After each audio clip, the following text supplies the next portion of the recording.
All right, friends, it's time for another story time with Eva. How are you? I'm excited to see all of you here today. And don't forget, there will be homework afterwards, so please listen very carefully to your assignment. This is very serious.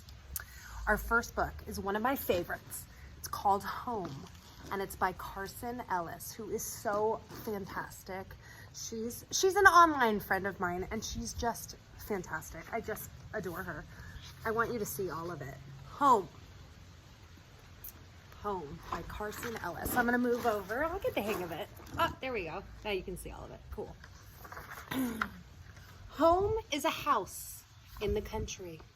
Look how unbelievable these illustrations are. I just want to climb into this world.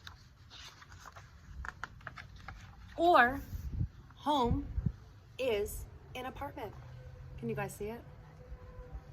Unbelievable. Look at all of the detail. Some homes are boats, and some homes are wigwams. Some are palaces or underground lairs. Or shoes. Some homes are shoes. French people live in French homes. And Atlanteans make their homes underwater. And some folks live on the road. Oh, I love, if you look very, very carefully, you can see one of the musicians is reading the newspaper. How cool is that? There are clean homes and there are messy homes. There are tall homes and there are short homes. There are sea homes, you guessed it, in the sea. There are bee homes and there are hollow tree homes. But whose home is this? And what about this? Okay, remember, this is going to be an assignment. So what I want you to see is if you can answer this one. Whose home is this? Who do you think lives here? Carson Ellis did not tell us, but we can guess. And what about here? Who do you think lives here? What about this? Sorry for the interruption. We're still trying to figure this out. Who in the world lives here? And why? This is the home of a Slovakian duchess. And this is the home of a Kenyan blacksmith. This is the home of a Japanese businessman. I love that one. I love all of them. This is the home of a Norse god. Do you not want to climb into this page? Look at it. Friends, look. It's unbelievable. A babushka lives here. And a Moonian lives here. That's somebody who lives on the moon, you guessed it. A raccoon lives here. An artist lives here. I love, love, love this page. And I wanted to ask Carson Ellis. Carson Ellis, if you're listening, is this a self-portrait? A lot of my friends know what a self-portrait is, and I'm wondering if this is a self-portrait. Assignment number 2. Draw a self-portrait of you drawing a self-portrait. That's a tricky one, huh? This is my home. There's Carson. This is my home, and this is me. Where is your home? Where are you? That's 3 assignments. This is the 3rd assignment. Where is your home, and where are you? So, to recap, we have home. There were a couple of questions in this book, and I really just adore it. I adore it because it inspires me to draw, and it inspires me to use my imagination and to think about all of the different kinds of people and all of the different places where we can live, and it's just super duper duper magical. Book number 1. Thank you, Carson Ellis. The next thing is not so much a book, but something that I wanted to share with you guys because it's just unbelievable.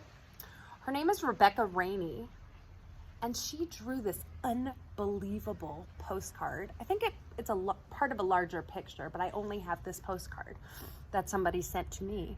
And I wanted to see if it inspired you to draw your own funny people ice cream shapes.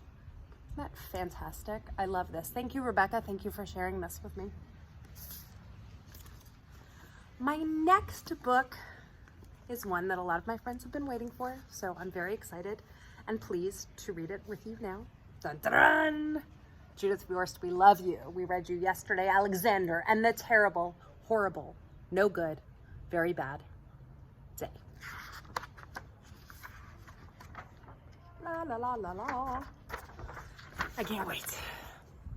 I went to sleep with gum in my mouth, and now there's gum in my hair. And when I got out of bed this morning, I tripped on the skateboard, and by mistake, I dropped my sweater in the sink while the water was running, and I could tell it was going to be a terrible, horrible, no good, very bad day. Why does he know this? You shall see. At breakfast, Anthony found a Corvette Stingray car kit in his breakfast cereal box, and Nick found a junior undercover agent code ring in his breakfast cereal box. But in my breakfast cereal box, all I found was breakfast cereal. I think I'll move to Australia. In the carpool, Mrs. Gibson let Becky have a seat by the window, and Audrey and Elliot got seats by the window too. I said I was being scrunched. I said I was being smushed. I said, if I don't get a seat by the window, I am going to be car sick. And no one even answered. I could tell it was going to be a terrible, horrible, no good, very bad day. At school, Mrs. Dickens liked Paul's picture of the sailboat better than my picture of the invisible castle. At singing time, she said I sang too loud. At counting time, she said I left out 16. Who needs 16? I could tell it was going to be a terrible, horrible, no good, very bad day. I could tell because Paul said I wasn't his best friend anymore. He said that Philip Parker was his best friend and that Albert Moyo was his next best friend and that I was only his, sorry, it's windy out here. I was only his third best friend. I hope you sit on a tack, I said to Paul. I hope the next time you get a double-decker strawberry ice cream cone, the ice cream part falls off the cone part and lands in Australia.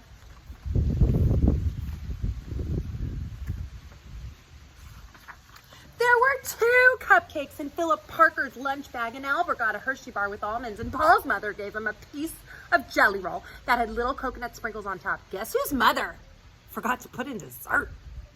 It was a terrible, horrible, no good, very bad day. That's what it was, because after school, my mom took us all to the dentist, and Dr. Fields found a cavity just in me. Come back next week and I'll fix it, said Dr. Fields. Ha! Nice try. Next week, I'm going to Australia.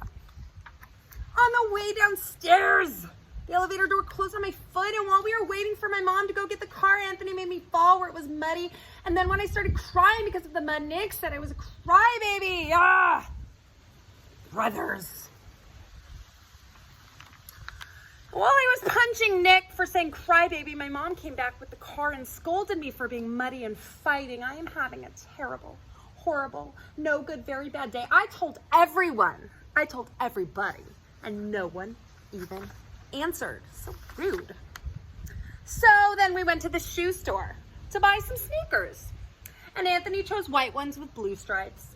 And I chose blue ones with red stripes. And Nick chose red ones with white stripes. Then the shoe man said, we're all sold out. They made me buy plain old white ones, but they can't make me wear them. When we picked up my dad at his office, he said I couldn't play with his copying machine, but I forgot. So stressful. He also said to watch out for the books on his desk, and I was careful as could be, except for my elbow. He also said don't fool around with his phone, but I think I called Australia. My dad said, please don't pick him up anymore. It was a terrible, horrible, no good, very bad day. Make sure you saw the illustrations because they really are fantastic. There were lima beans for dinner, and I hate limas. There was kissing on TV, and I hate kissing.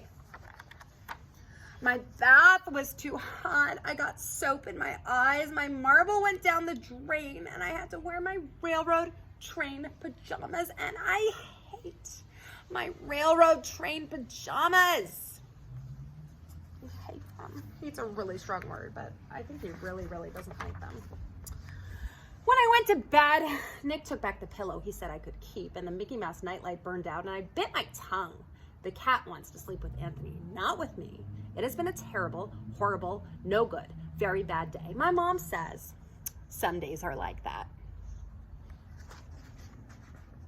Even in Australia. I love that book. The last one, this is a graphic novel, and it's really super kind of special, very, very special to me. And I've had it for a really super duper long time. And the coolest part about it that I want to share with all of you is that there are absolutely no words. It starts like this, and then it gets a little bit longer. And I'll move back so that we can really see it all, because it's kind of hard to see. But I want you all to study the illustrations. And then it gets bigger. And then it gets bigger. Can we all see how big it's going to get?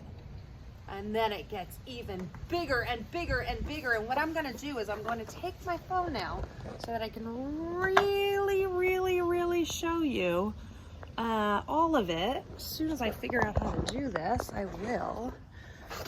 Dun, dun, dun, dun, dun, dun, dun, dun, dun, dun, dun, dun. That's still me, so that's not helpful. How do we flip, flip, flip? We need to flip, flip, flip. Hold on, flippers. All right, friends. This is how far it goes. 1, 2. I'm just gonna go all the way down.